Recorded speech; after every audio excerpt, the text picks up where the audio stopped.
bisa. Kalau ngomong gitu. Silahkan dia membawa anak.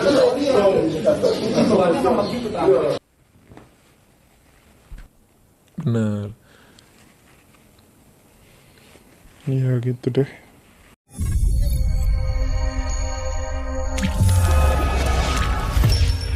Thorik Halilintar kemarin terlihat menangis di rumahnya saat ia meminta maaf kepada Fadly atas pernyataan kontroversial yang ia sampaikan di podcast Denny Sumargo.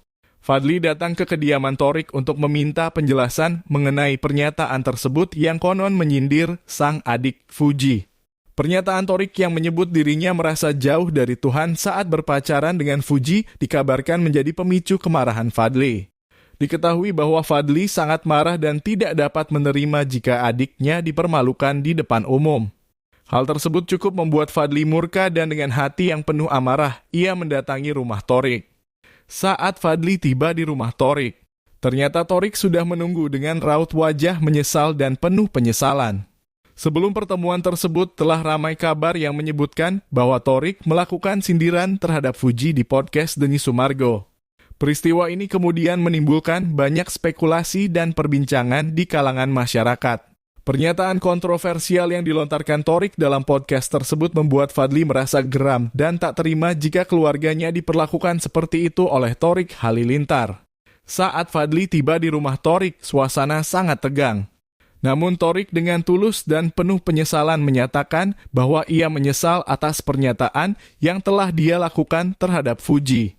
Thorik dipenuhi rasa sesal dan menitikkan air mata saat meminta maaf kepada Fadly serta memberikan penjelasan bahwa pernyataan yang disampaikannya merupakan hasil dari emosi yang memuncak.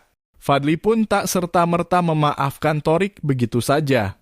Ia ingin memastikan bahwa Thorik benar-benar menyadari kesalahannya dan siap bertanggung jawab atas perbuatannya. Fadly menegaskan bahwa sikap Thorik tidak mencerminkan nilai-nilai kemanusiaan. Dengan tegas, Fadly menuntut Thorik untuk memperbaiki tindakannya dan belajar dari kesalahan yang telah terjadi. Pertemuan di rumah Thorik tersebut menjadi momen penting bagi hubungan antara keluarga Gen Halilintar dan Haji Faisal. Kedua belah pihak saling mendengar dan mencoba memahami perasaan masing-masing. Meskipun suasana tegang, namun kejujuran dan keinginan untuk memperbaiki hubungan antara keduanya terlihat jelas. Thorik menyadari bahwa perbuatan dan kata-katanya memiliki dampak yang besar, terutama terhadap orang-orang di sekitarnya. Ia berjanji untuk belajar dari kesalahan dan memperbaiki sikapnya ke depan.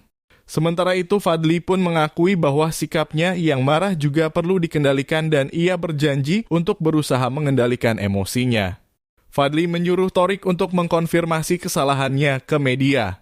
Saat Thorik menangis di hadapan Fadly, tidak hanya merupakan tanda penyesalan, namun juga kesungguhan dalam meminta maaf dan berkomitmen untuk memperbaiki sikapnya. Demikian juga dengan Fadly yang dengan tegas mengingatkan Thorik tentang nilai-nilai kemanusiaan yang sudah seharusnya dijunjung tinggi.